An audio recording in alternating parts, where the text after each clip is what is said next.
Is South Africa on your bucket list, but does the idea of planning it all feel a bit too much?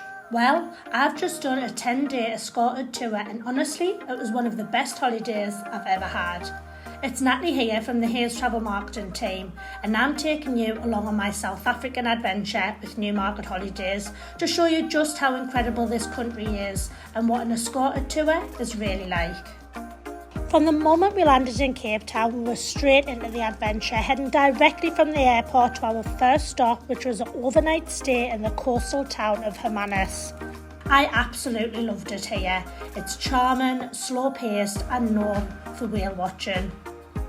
Although I travelled in March, which is outside of whale watching season, we were lucky enough to spot a spray in the distance. So let me tell you a little bit about where we stayed. The Marine Hotel, which is located on Hermanus's famous cliff path, which you've just seen in one of the clips, overlooks the breathtaking Mossel Bay in the Western Cape of South Africa. It's a small luxury hotel of the world property and you can see why. It had absolutely beautiful decor, fantastic views and delicious food. Breakfast at the hotel the next morning was next level. There was a sparkling wine station and even a make your own Bloody Mary station. So after a relaxing morning walk, we were back on the road heading to our next destination. On the way we stopped off at this bakery, which I am not going to try and pronounce, but you can see the name there on the screen. So our guide promised us it has the best pies he has ever had, and he wasn't wrong. It was buttery pastry packed with the most delicious filling and at a price that would make anybody from the UK smile. Then it was time for the real highlight, our 2-night stay at the Garden Route Game Lodge. As we drove through the gate, we were literally greeted by 2 elephants. The rooms had a classic safari lodge charm with lots of little cosy touches, and it also had a recently refurbished bathroom which was brand new. After a quick freshen up, we were off on our very first game drive early that evening. Just minutes in, we had our first encounter and spotted the buffalo. So if you look closely, you'll spot them camouflaged in the long grass. Then came a herd of wildebeest, and I couldn't believe my eyes when halfway through our first game drive, we came across this guy, the cheetah. I was really surprised by how many sightings we saw so quickly in our first game drive. Our guide was amazing too. She was so knowledgeable and always sharing interesting insights and facts. You could tell she was genuinely passionate about what she did, and it wasn't even just about the animals, but also the plants, the birds, even the ecosystem. She really brought the whole experience to life. And what did very good also catch an ostrich. One of my favourite moments was when we jumped out of the truck and had a classic South African sundowner. Our guide opened up the back of the truck and offered out wines, beers and local snacks as we watched the sunset. Then just as we were heading back to the lodge, we came across a mother rhino and her baby. He was only 2 months old and he was one of the cutest things that I've ever seen. The next day we were up at the crack of dawn for our second game drive, meeting at 6:30 AM to grab a quick coffee before heading out to see what we'd spot next. First up was the zebras and more babies. It was so cute watching them run around with their playful energy. Oh. That little one is so cute.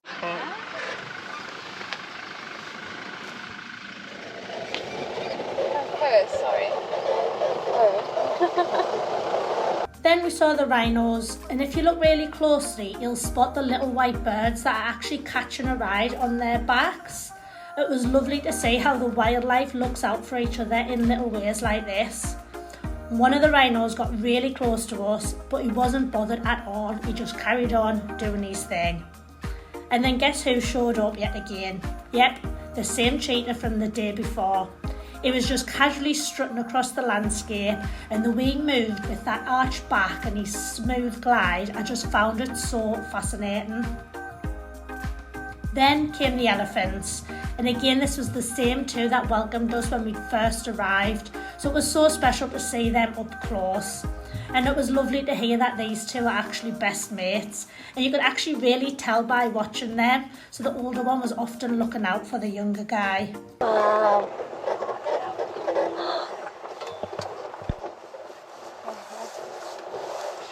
The last stop before we headed back to the lodge was the lions. We were really lucky to spot them pretty quickly, just as they were starting to wind down for their evening. So they were super chilled and relaxed.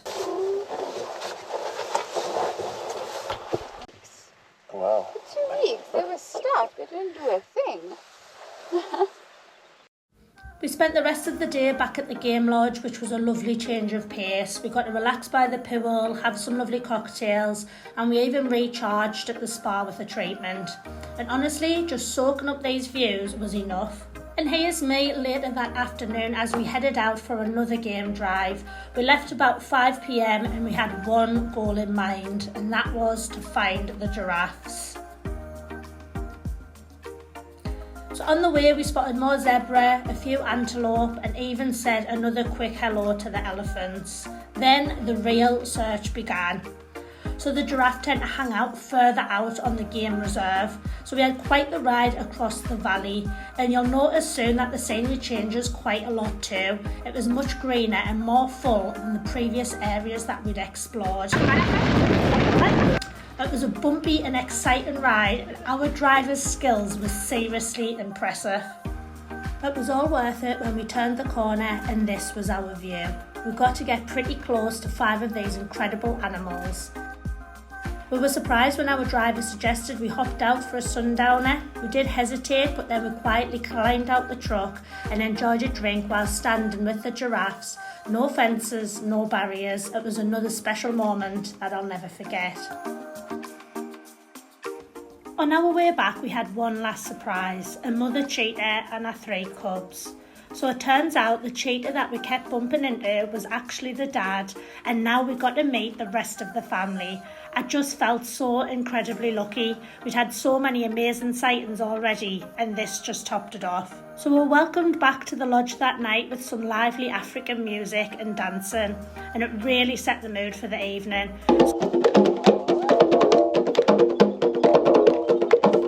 We grabbed a drink and we toasted some marshmallows on the campfire and just soaked up the whole atmosphere. This trip was already filled with one amazing moment after another. So another early start for our final game drive, and by this point we'd already had so many amazing sightings, so we got to choose what we wanted to see again.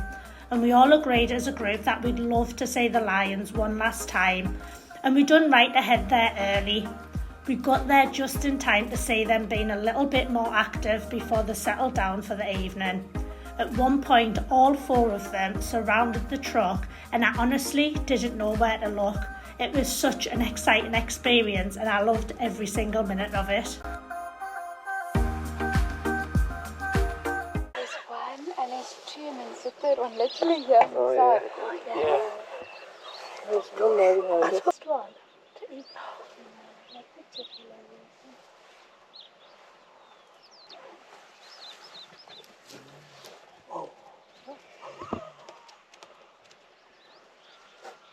To hurt your mum and the babies. That's why female antelope are only hunted in the middle of winter when there's no children, no pregnant ones. And then go out the rest of the year to provide fresh food for them. After this, we were all pretty satisfied, so everything else was a bonus. Male waterback with the horns, and then the ladies without the horns. We stopped by to see the hippos, which we'd actually seen on our first game drive, but unfortunately I didn't capture any footage of, which is such a shame as they were so active, opening their mouths wide and even doing flips in the water for us.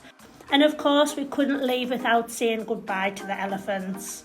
I say it was a goodbye, but the majority of the time from the lodge, when you looked out of the window, you could see these 2 strolling along the horizon. So it was back to the lodge for breakfast and more elephant spotting. It was sadly time to move on from what had been an incredible experience at the Garden Route Game Lodge and to get ready for another full day of new adventures. Then we made our way to the Kango caves, were absolutely breathtaking, and after that we headed to Mossel Bay, which is our base for the next 2 nights. and these were the views from our hotel room, which were out of this world. I don't think I've ever stayed in a room that was this close to the ocean. So this is the next day, which I believe is day 6, when we ventured to Knysna. This was just as breathtaking as everywhere else we'd been so far. The scenery was absolutely stunning. So this here is the spot where we'd be having lunch later that day. We took a drive up to the headland, and some of us opted to hike back down. And as you'll see, I couldn't stop filming, it was just that beautiful. For those who didn't want the hike, they relaxed by the bar, they dipped their feet in the lagoon, and some of them took a leisurely stroll along the waterfront before we all met back up to enjoy lunch together. Then that afternoon we got to spend a little bit of free time exploring the waterfront of Knysna, and that evening enjoyed an included dinner at the hotel. Another great meal to wrap up another perfect day. The following morning we were off on the next leg of our trip, which was the Winelands, and as a wine lover I was really looking forward to this part. So we started with a scenic drive to Franschhoek and spent time exploring the town. I absolutely loved it here. It's so charming and picturesque, and the streets are lined with boutiques, cafes and bistros, and each one of them was just as gorgeous as the last. Then it was off to a local vineyard for our first wine tasting in a gorgeous, elegant estate. And this was me pretending to be classy and know all about wine during the tasting. Honestly, the setting was just absolutely stunning. We then checked into our accommodation for the night in Stellenbosch, and all I can say is wow. Here's a little clip of our room because I unfortunately lost the GoPro footage, but I still had to share because the views and the location were out of this world. The next day, our guide took us on an orientation drive around Stellenbosch. I was really surprised to see how much was going on. It was actually a really vibrant place. Then we headed for our second wine tasting of the trip. This time it was sparkling wine paired with nugget, which was an absolute treat. The vineyards and wine estates in this region of the world are honestly some of the most aesthetic places I've ever visited. Then it was off for our final stop of the trip, and that was Cape Town for 3 nights. The weather was perfect, so we headed straight to Table Mountain. But one of the great things about an escorted tour is that the guide does all the thinking for you. So if the weather hadn't been good, he already had a backup plan and time set aside for later in the trip. But luckily we didn't need it. Table Mountain was one of the 11 included excursions on this holiday, and it was such a treat not having to organise or book anything ourselves. And just look at these views. I was really surprised about how much there is at the top of Table Mountain. There's a shop, a bar and even a restaurant. That evening we had free time, so we headed out for dinner in the Sea Point area where we were staying. The next morning we set off on a Cape Peninsula tour. We took the scenic drive along Chapman's Peak, which was absolutely breathtaking. We then arrived at Cape Point, which is the most southwestern spot in South Africa. Here we took the Flying Dutchman to the top, and the views just kept on giving.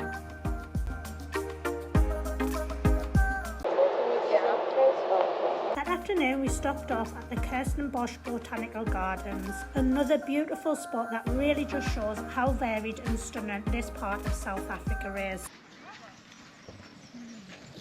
That evening we headed along to Camps Bay for drinks and dinner. We kicked things off with sunset cocktails and were yet again a spoiler for choice with restaurants. The next day was a full free day to explore Cape Town, so we got up early to make the most of it and headed to Robben Island. Later we wandered through the different neighbourhoods and soaked up the atmosphere and spent our last afternoon and evening at the V&A waterfront. It's the perfect spot to unwind, to shop and grab more tasty food to eat. We arrived at our final day, and one thing I loved about escorted touring was that no time was wasted. Even on our last day, when you usually get those going home blues, we were out on an orientation tour of the town. And just when we thought it couldn't get any better, a pod of dolphins appeared. It was almost like they were waving us off. Could you ask for a more magical way to end a holiday? This was my first ever escorted tour and definitely won't be my last. It's hard to put into words just how special the experience was, and it felt completely different to any other holiday. And when it comes to value, we were blown away. We had a dedicated guide, a brilliant driver, a comfy coach, 11 excursions, daily breakfast, plus 3 lunches and 4 dinners, the list goes on. And it didn't stop there. We got local recommendations, a group WhatsApp, and everything was so well thought out by the team behind the scenes. In short, it was the perfect mix of organised travel and real adventure, and I couldn't recommend it more.